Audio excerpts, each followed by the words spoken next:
समाव कोविड जाबाय बर' थुनलाइ आफादनि मिटिं बायदिसिना जानायलाय गोबां खामानिया पेन्डिं जानानै दङमोन आरो थांनाय सरकारनि गोबां जेंनाफोर जोङो फेस खालामनांदों। ओंखायनो जोङो गोबां खामानिखौ दावखोनो हाया जादोंमोन। नाथाय दा जोङो गासैबो जेंनाफोरखौ अलमोस्ट माने फिनिश खालामनायनि लामायाव थांबाय। 3,000 कौटिनि जि दाहार बिथांमोना दोनलांदोंमोन बेवहाय जोङो स्टाडि खालामनानै बरननो हाबाय जे 50%आनो फल्समोन बियो। दा बेफोरखौ बरननो हानायनि उनाव जोंनियाव दायो क्लियार जाबाय जे जोङो गोबां खामानि मावनो हायो। एबार थांनाय बोसोरनि जि फाइनान्सियेल इयार बेयाव बिटिसि सरकारा गरसेबो थाखा दाहार खालामाखै। जोङो गासैखौबो मोजाङैनो खामानिफोरखौ मावदों आरो नेक्स्ट बोसोरनि थाखाय जोङो एबार मोजां स्किम हमनो हागोन।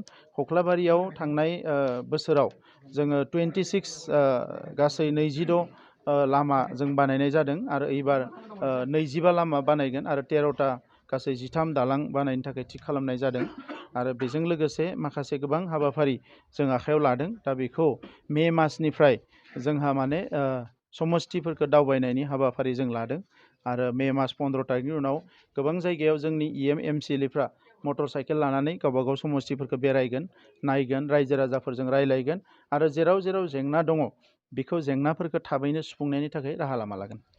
धीरेन्द्र बरानि खनले सोंबाय दङ एनडिपिफोरा माबोरैहाय 12,000 जाफैखो बेखौ धीरेन बर'नियावनो सों, खारन आं एनडिपिनि लिडार नङामोन। धीरेन बर'आनो एनडिपिनि लिडारमोन। बोरै जाखो बेखौ बिसोर बुंनांगोन, आं बानायाखै बेखौ। दाखालिनिफ्रायनो सानफ्रोमबो सरकार दानो होनबाय थादों, दिनैसिमबो दानो हायाखै। दा बेखौ बुंनानै रायजो राजाफोरखौ बिपिएफआव थानाय जायफोर मानसिफ्रा दिनै थानो गोसो गैला, जोंनि हान्जायाव जइन जानो नागिरदों बिथांमोननि गिदिर लिडारफ्रा, बिसोरखौ दोनथ'नो थाखाय, हमथाथ'नो थाखाय बे बाथ्राफोरखौ बिथांमोना बुंबाय थायो।